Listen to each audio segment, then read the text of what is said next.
Henry Ford brought us the first automotive revolution a century ago. Today, on the edge of the next, Ford CEO Mark Fields joins us to discuss where automakers go from here. Coming up next on Autoline This Week. And now, here's your host, John McElroy. I want to thank you all for joining us on Autoline This Week. Today we're going to be talking about the Ford Motor Company, and that's because my special guest is Mark Fields, the President and the Chief Executive Officer of the Ford Motor Company. Mark, it's great to have you on the show. Always good to be on, John. Really enjoy it. Thanks. And we're also joining me today have Bill Vlasic from the New York Times and Keith Naughton from Bloomberg. I want to thank both of you for having joined us here today, too. Thanks, John. My pleasure, John. Let's jump right into it. Mark, there's all this talk about mobility and the transformation of the Ford Motor Company. Some people say, oh, with all this car sharing and ride sharing and ultimately autonomous cars, we're not going to need as many cars. Other people say, no. With all this mobility being available, we're going to see more vehicle miles traveled, so we're going to need more cars. How does the Ford Motor Company see it? Well, first off, we just had our Investor Day a number of weeks ago, and our view is by the end of next decade, by the end of 2030, our projection is 1 out of every 5 vehicles could be an autonomous vehicle car. And the reason for that is because we see in dense urban areas, whether it's just the cost of vehicles or just legislation through congestion charges or otherwise, you could see less vehicle density in downtown areas, which would bring the industry down. But to your point, when something becomes more affordable and more available, people use it more.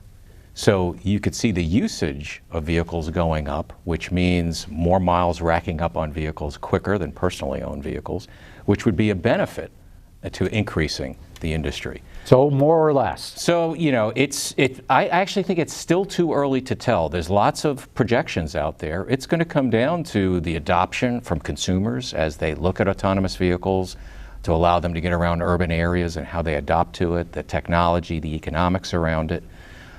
But overall, we see AVs in general as will become a big piece, up to 20% of the industry. How big that industry is, we're going to have to see.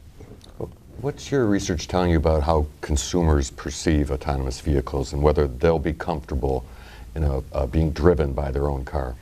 It depends on which survey you read about. There's some that says, "Oh, I'll never get into an AV vehicle." Others that says, "I'd love to." From our standpoint, I think, it comes down to what is the job to be done for an autonomous vehicle. And for a lot of folks, there's folks out there who don't like to drive. And they'd rather spend their time in their vehicle listening to their, reading their iPad, listening to their iPod, getting entertained, doing work, etc. There are others who really like to drive. And it's not only because it gets them from point A to point B, but it's also somewhat therapeutic, right? You like getting in your car and driving. So overall, we think that once people experience it, that over time it will get adopted pretty quickly, because that job to be done, particularly in an urban area, is get me from point A to point B, do it easily, and do it very efficiently and cheaply as possible. Mark, you've said you want to do it without the steering wheel, without the gas pedal and the brake pedal. Others want to have that in there for the human to take over in an emergency, but you don't. Why not? Well, we have, there's different levels of autonomy, as you know, level 1 through 5 as defined by the Society of Automotive Engineers. And our approach on going to a level 4 vehicle is that's where the passenger or the person being driven doesn't have to be prepared to take control of the vehicle. And we think that's important because there's level 3, which is the driver should always be prepared. Our challenge there is we struggle a bit to figure out what is a timely and responsible way for the driver to actually take control. Up to a level 2 vehicle, and we're a leader in a lot of the technologies around there we feel very comfortable with. But it's that things happen so fast, particularly when you're in mid to high speed situations, that handoff could be tricky. So we want to focus our team on a level 4 vehicle, no steering wheel, no brake pedals, no gas pedals, to give people the confidence, because they have to have the confidence that this technology is going to work, it's going to keep them safe, and it's going to do what they expected them to do in terms of getting them around town. I'm intrigued by the challenge that you face, and other automakers too, and anybody else trying to get into this. As you said, there's so much uncertainty. Nobody really knows where it's going to go. But in putting your strategy together, how do you make the decision of, do we make it or do we buy it? I mean, you're putting a tremendous amount of research into autonomous vehicles. Why didn't you just go to Google and buy their technology? Well, first off, I think we bring, John, a number. We have to step back and say, what is the opportunity here, whether it's AVs or connected cars or mobility in general. And we view, today's industry as we define it, and if you add up all the automakers around the world, it's about a $2.3 trillion business, more or less. If you open that lens, that aperture on the lens a bit to transportation services, which encompasses a lot of those things, it's more than double. And it's going to grow probably at a faster rate than the traditional business over the next 10 to 15 years. So that's the business rationale. There's a huge opportunity there. And then from there, we have to ask ourselves the question as a company is, because we have limited resources, manpower and financial. And we have to ask ourselves some important questions about where we're going to play, where we're not going to play, and then how we're going to win. And really convince ourselves that we can win. So as you look at AVs, we think we bring some very unique advantages to this. First, we've been at developing AVs for over 10 years now. We were the only OEM team in the first DARPA challenge over 10 years ago.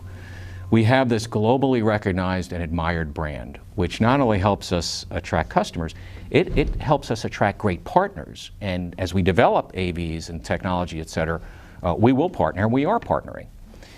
We have a great finance arm, Ford Credit, that is very knowledgeable on how to process payments, how to keep customers satisfied, how to drive loyalty. And then finally, and this is, I think, very much underestimated in the industry, we are the ultimate systems integrator. We've been integrating hardware and software and technology in our vehicles for many, many years. And that is a unique skill, because you have to be able to produce technology and vehicles at scale, at affordable cost, and great quality.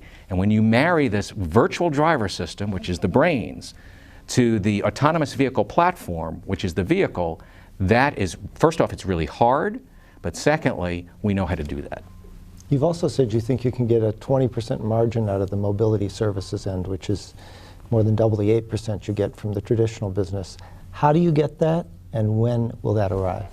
Well, if you look at some of our services businesses today, we already get that today in certain aspects of our business that are services related. And our goal very clearly is to earn at least a 20% return on those services going forward. And we think that's a good metric for us to drive not only how we decide to invest our money, but ultimately, obviously, the returns that we want to see on that. And all the automakers, such as yourself, will continue developing their own proprietary systems? Or at some point, do you see some sharing of common knowledge and common equipment? Well, I think first and foremost, what we'd first like to start seeing is making sure there's a common regulatory framework.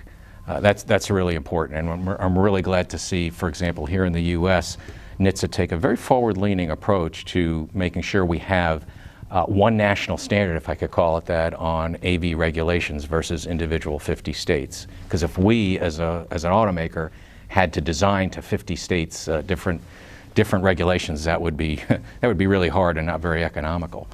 In terms of a standardization across the industry, I mean, our goal is to have a fully autonomous vehicle in 2021. Now, we'd love, nirvana is have everybody use the same system, but I think everybody is bringing their unique skills and their unique point of view on this business. And for us, we're taking ours to that, and we'll have to see what happens. But I don't see initially one common standard across the industry, because everybody's working on it. I want to get into a different part of the business. A couple of years ago, Ford Motor Company created a business unit, I guess is the right word, Ford Performance. We saw the data recently that I think you're going to sell 200,000 performance cars, and that's what Porsche sells in a year. I'd like to hear some of the strategy of how you identified that you should go into this business and the benefit that it's generating for the company? Well, the way we're thinking about the business, and we've talked about this at our Investor Day, is we're looking at our business of fortifying our strengths, of transforming the underperforming parts of our business, and growing in the emerging opportunities, whether it's electrification or autonomous vehicles or mobility. But when you get to the fortifying the strengths, one of the strengths that we have is our performance vehicles. And the way we looked at this, John, is first off, we have incredibly enthusiastic and loyal customers for a lot of our performance vehicles, whether it's our Focus RS that we've just gone global with, but if you go to Europe, we have tremendous advocates there, or our Mustang, the GT350, the GT350R, the Shelbys, Raptor. So the reason we looked at it, we said, listen, first off, not only is it profitable business for us, and that's important, but it drives a brand halo for our brand. And you get these advocates all over the world who also help our brand. And the thing that struck me, John, was when we were considering taking the Mustang global, and as you know, with the 2015 vehicle, we went global for the first time. As we were developing that vehicle, and as we were thinking about the performance business, the light bulb all went on our head is, there were 300 Mustang clubs around the world, and 299 of those countries are thereabouts, we didn't sell Mustangs officially. They may have been gray imported, et cetera. And so from there, we said, listen, this is a great business opportunity. Let's put the unit together under Ford Performance, under Raj Nair and Dave Parasak. And it's great business for us, and it drives great customer loyalty. And it's a lot of fun. Yeah. Mm-hmm. You've had record profits. You have this very ambitious autonomous and mobility strategy. Yet the stock market has not really rewarded you for it. They reward Tesla for a tweet, but they don't seem to reward you guys for the very solid blocking and tackling you're doing. Why not, and what can you do about that? Well, obviously, as a business, as you look at just our business and business in general, we've been obviously buffeted by a lot of external events over the past 2-3 years, whether it's Brexit or whether people think we're at on the industry here in the U.S., or the weakening of the dollar, you name it. And as we've looked at that, first off, we've said to ourselves, listen, it is really important that we stress the things that we're working on and how different we are as a company.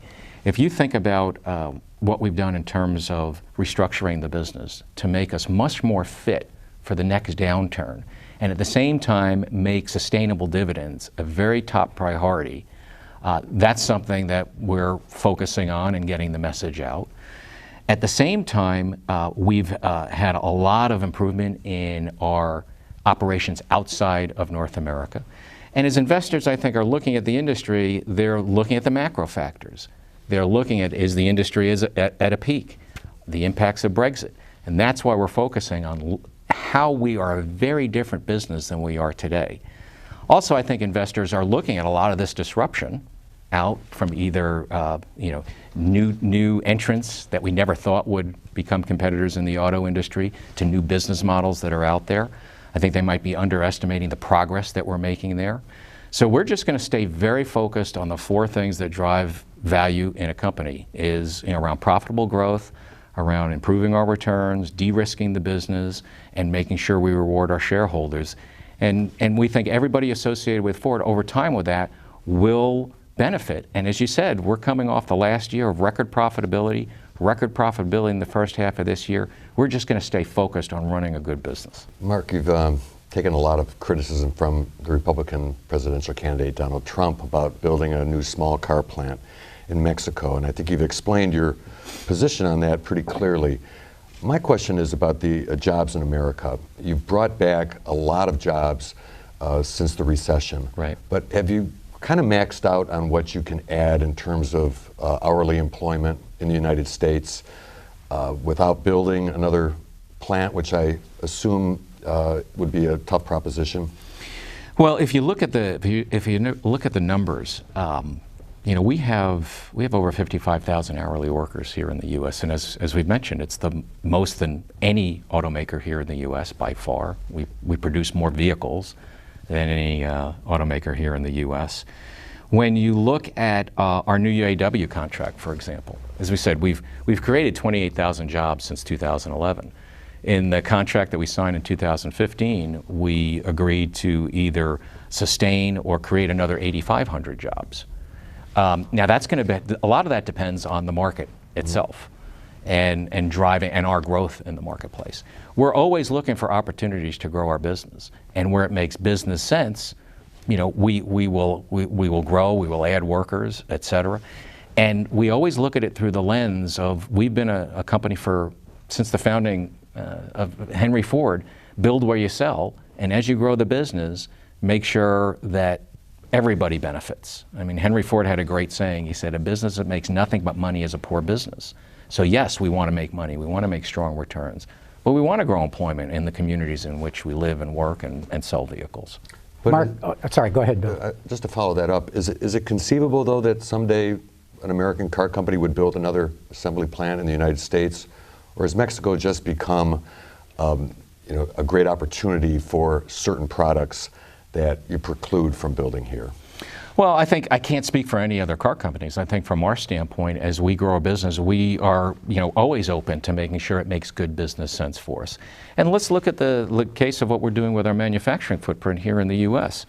I mean, yes, we are moving our small car production, out of Michigan and down into Mexico. And part of that is driven, but we have to be customer driven.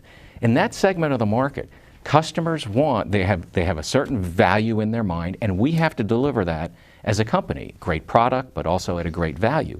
If not, guess what? Customers aren't going to buy the product, then people won't be working.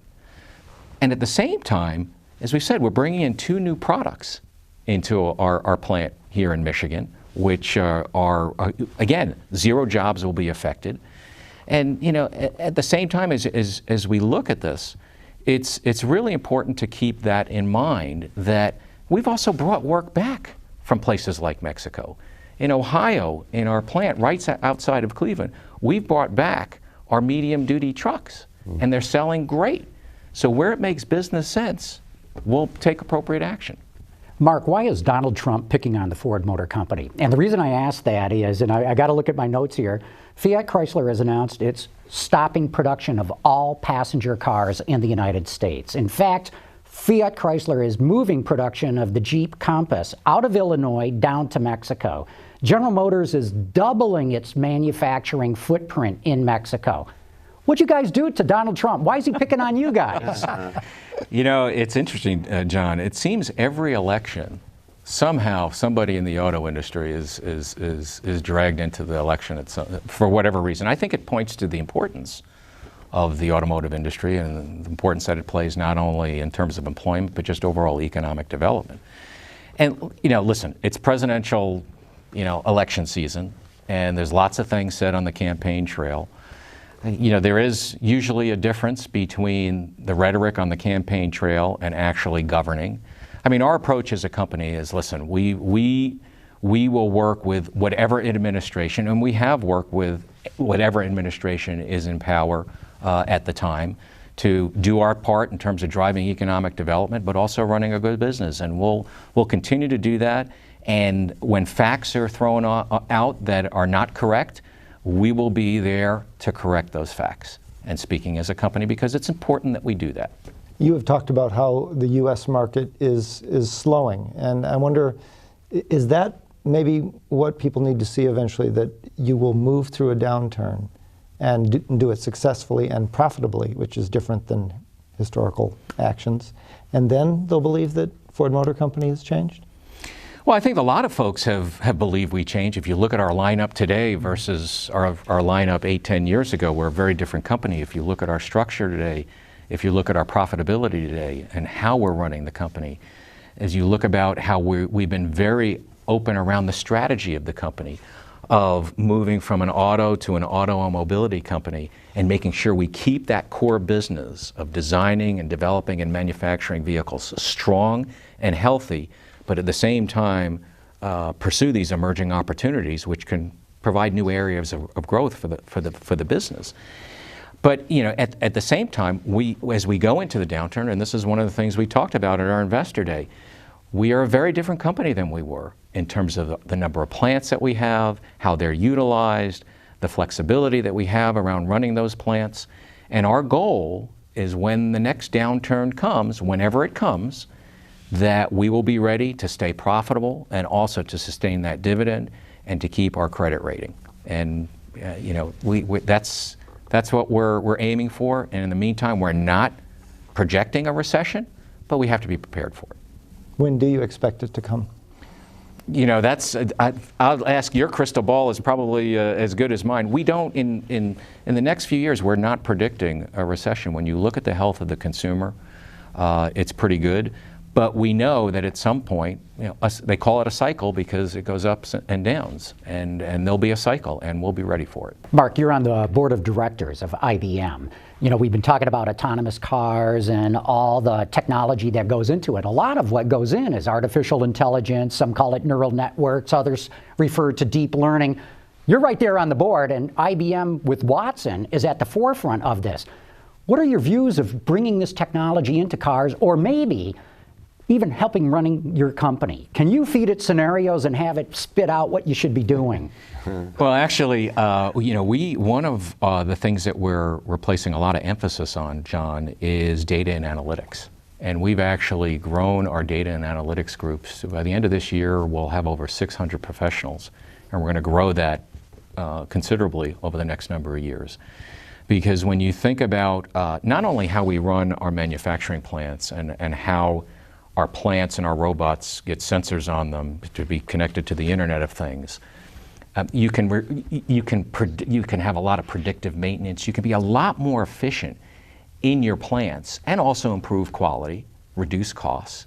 But then when you think about as our vehicles become part of the Internet of Things, as we expand modems in all of our vehicles, and as customers choose and opt in to share that data with us, that opens up a huge opportunity to satisfy customers in new ways and also at the same time create new businesses. And that's why I think when I joined this industry over 27 years ago, we were a manufacturing company. Today, we're a manufacturing and a technology company. And I believe going forward, we are going to be a manufacturing, technology, and an information company. Because when you look at the type of data and using analytics, you're going from hindsight to insight to foresight. And that foresight, where you can not only predict what's going on in your operations, but foresight on how to satisfy customers better before they even know it, I think is a huge opportunity for us as a business. In that same vein, there's this great competition among the car companies and the Silicon Valley companies for talent now. I guess in some respects it's sexy to go work for a car company again if you're a young engineer or in the software side. On the other hand, how do you integrate these folks into the traditional car company culture of maybe not waiting for profits 10 years down the road, but trying to make things happen a little quicker than that? Well, it's a great question, because as when we opened up our Palo Alto facility beginning of 2015, we're now over 140 professionals there. We're going to double the size of it between now and the end of next year. We're expanding our campus there. And it's very interesting when you talk with folks, particularly in Silicon Valley, or just young folks in general. Yes, you have to compensate them competitively, right? People want to be able to earn a paycheck and be paid appropriately. At the same time, they want to make their dent on the universe. They want to be able to say, I helped do this. And at the same time, they want to work with others that will inspire them. So our pitch to them has been, you can come to Ford. You can not only work, if you choose, on great cars and trucks, but you can also help change the way the world moves. If you're working on, for example, some of our mobility services or AVs or connected cars. And you can actually see the fruits of your labor, right? Rather than just writing some code for maybe another firm and not really seeing what that adds. And the way we integrate them with the rest of the organization, it's not an us versus them. We're basically we're basically saying, as we bring folks in for some of these new talents that we need, it's complementing the talent that we have in the business. And through technology today, we have multiple research and innovation centers around the world. And the new Palo Alto one is just plugging into the rest of the Ford network. And then finally, you just embrace them. I spend a lot of time out in Silicon Valley, as well as a lot of my colleagues, to A, get educated, but also to say, hey, you know, you're part of the Ford family, and we love that. Who's more surprised, them when they meet you and learn about you, or you when you meet them? Well, I always learn something when I'm spending time with our young people in general, but also when I go out in Silicon Valley. And you know, I think it's a combination. And I ask everybody, I say, why did you come to Ford? And a lot of them say, because, you know, I get to work with really interesting folks, or I get to work on great projects. Because when people come, particularly young people these days, they come to companies, and particularly Silicon Valley, they're coming to work on projects, not necessarily a company. And so we want them to work on great projects. And as they do that, fall in love with the company, because you can have a great career at Ford.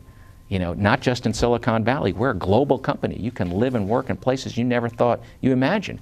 I've lived and worked in places I never thought I've imagined. And with that, that's the perfect wrap-up. Mark Fields, CEO of the Ford Motor Company, thank you so much. It's been terrific here. Bill Vlasic, New York Times.